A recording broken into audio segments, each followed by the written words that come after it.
Hello and welcome to my studio journal. Now back in 2022, I started to redesign my home studio, shifting from software to hardware for the first time. What began as a few videos for some curious students soon became an ongoing unfiltered record.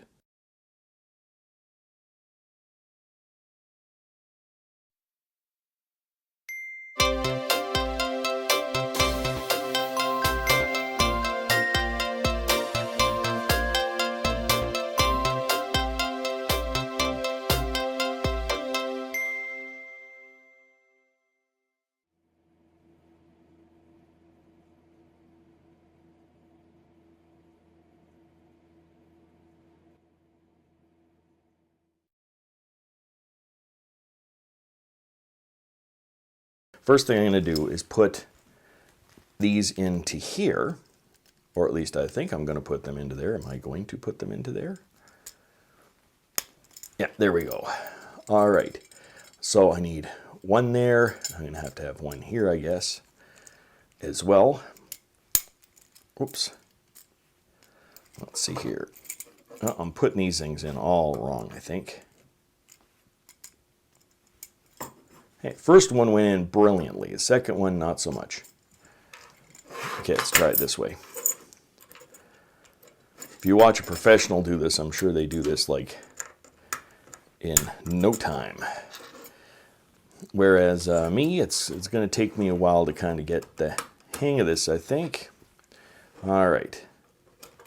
So now I got these two things in place. Okay, that's for the top rail, the top bracket and the bottom bracket.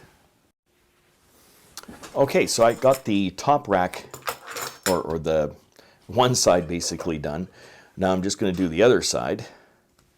Make sure I got this on the right thing for a change, because the other side gets mounted to the frame of what I'm doing here. So I believe the next one goes here. They're just one space apart. Put this one in. I guess once you get the hang of it, they're pretty easy to put in. As I find out when I go to tighten everything up that I've done everything wrong, that's not an impossibility. That's kind of the way I work. Like, what did I do already? I did something wrong here. Because one goes to the top. What I did is I started at the bottom instead of starting at the top, which makes the fact that I moved one of these things the wrong way. Or didn't I? There should be a space here, space here. Oh, that's where we went wrong, right here. That's where that's supposed to go. And then this goes here because there's two, and there's a space in between each one.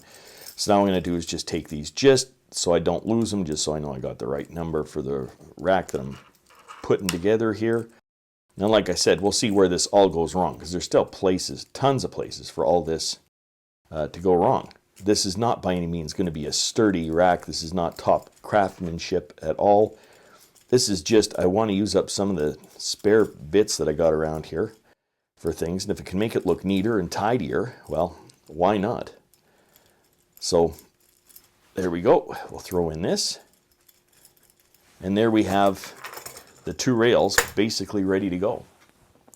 Okay, so this is going to be one of the most rickety of racks that you can possibly imagine, because once again, I'm not going to be doing this as though I like to sell to other people or anything. This is literally just to see if I can get some of my stuff organized here. Hope I can still turn this a little bit better. Now the idea is that I'm going to put both of these plates on, these spacer plates. I'm going to make them nice and tight, and then that way I'm going to be able to see kind of like where everything has to be, right? Well, maybe I'll make sure that this is right on that edge. Make sure this is right on that edge there. Best that I can. I'm not going to tighten it all the way up right now, because that way, if anything goes wrong or I have to adjust stuff later, I'm not going to be able to. Or I'm not going to be able to as easily, I should say. So we're just going to throw this in there. And I know, like, sometimes I do things and it takes me forever to do them, and it seems like I'm working so slow. And everybody else is like with key commands and stuff, with DAWs and things like this, that I don't use key commands that. And partially it's because I heard one other fellow say this too, and I totally believe it, because that's the way it is with myself. And that is that, you know, I don't go overly fast because while I'm basically taking my time to do something, I'm thinking about something else. So like, for instance, right now, while I'm playing around with getting this kind of all straight, what I'm thinking about is, well, this whole USB audio interface thing. I have another option for interface. I was looking at the Native Instruments one, but the problem with the Native Instruments is that I would have to get the, what is it? Native Instruments Audio 6 or something like this in order to have the 2 inputs. Well, I don't really need that, and I'm not really gaining anything. So, but then I started looking into audio interfaces. Maybe I want to change my actual main audio interface. That way, that will allow me to test this with the Scarlett, this whole setup, to see if this is going to work. And I can test with the Scarlett, and if it works with the Scarlett, then I'm all good. And all I would need to do is basically buy the new audio interface for the computer itself, which I'm thinking might be a better audio interface because it's going to be universal audio if I decide to do it.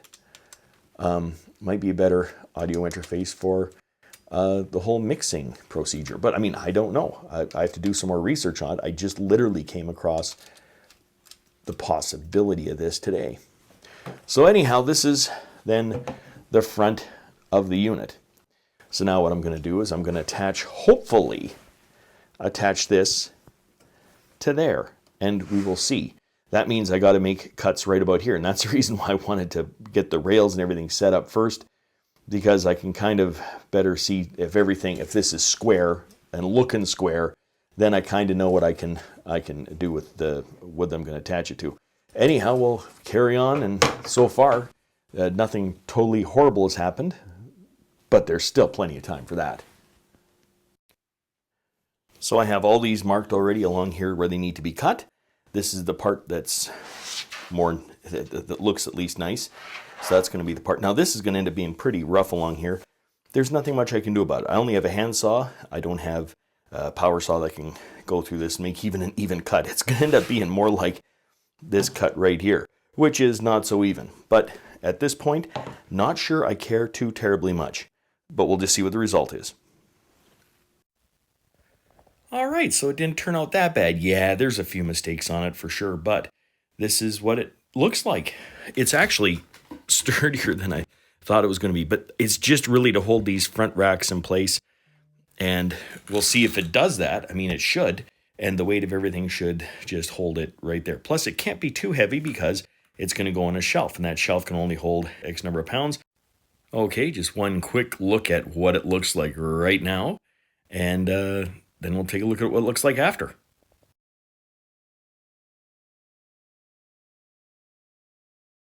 There it is. There it's all loaded. And guess what doesn't fit on the shelf? It was going to go right there. But so now I'm not going to throw it away. It will work. It's just not like this. So anyhow, I'll figure out something else.